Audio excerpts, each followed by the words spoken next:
ကဲအစစ်ရပ်ပလက်လိုင်စင်နဲ့ဈေးဘလောက်လဲကိုကြီးတဲ့နော်ကဲရပ်ပလက်လိုင်စင်လေးနဲ့ဈေးလေးမေးလာပြီကဲဘင်းကတော့တနိုင်ငံလုံးမြေလံပြီးတော့ပတ်ရှာကြည့်လိုက်နော်ရပ်ပလက်လိုင်စင်တွေကဒီတစည်းပဲရှိမယ်လို့တော့ပြောရမလားမသိဘူးရှိတော့ရှိတယ်တော်တော်လေးကိုရှားတယ်အဲကြောင့်မို့ရောင်းအောင်မှာတော့တော်တော်လေးကိုနှမျောတယ်ဘင်းကလည်းလုံးဝအတစ်ဆိုင်ကြီးရှင်းတော့တာယာ original တာယာနဲ့ဖြစ်မယ်ပြီးတော့ကြည့်ဦး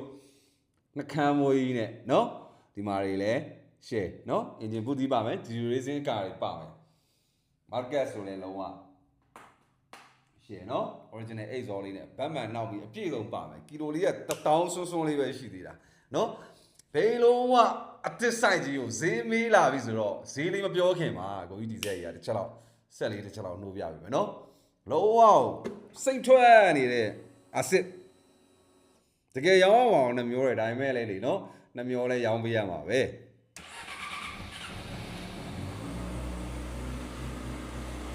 ကြည့်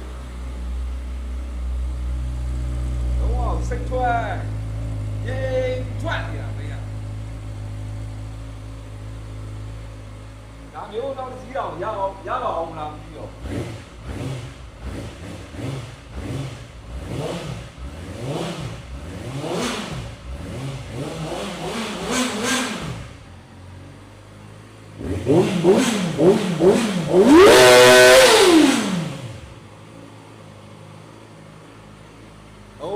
ရှိန်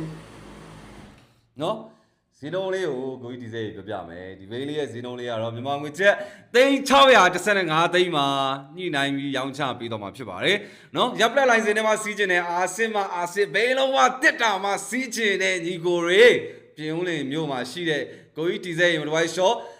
Viber ဖုန်းနံပါတ်09095358ကနေစိတ်ကြိုက်ဗီဒီယိုကောခေါ်ဆိုပြီးတော့ဝယ်ယူအားပေးလို့ရတယ်လို့ပြင်ဦးလင်မြို့ကိုလာရောက်ပြီးတော့အလဲပတ်လာရင်လည်းမျက်မြင်ကြည့်ရှုပြီးတော့ဝယ်ယူအားပေးနိုင်ပါတယ်ဆိုင်ကယ်ချစ်တဲ့ညီကိုမိတ်ဆွေများအားလုံးပဲဘွားမှာကိုဖြစ်ချင်တဲ့အိမ်မက်တွေကိုဖြစ်ချင်တဲ့ဆန္ဒတွေအမြန်ဆုံးအကောင့်တွေပေါ်နိုင်ကြပါစေဗျာကျွန်တော်ထီစိတ်ပါ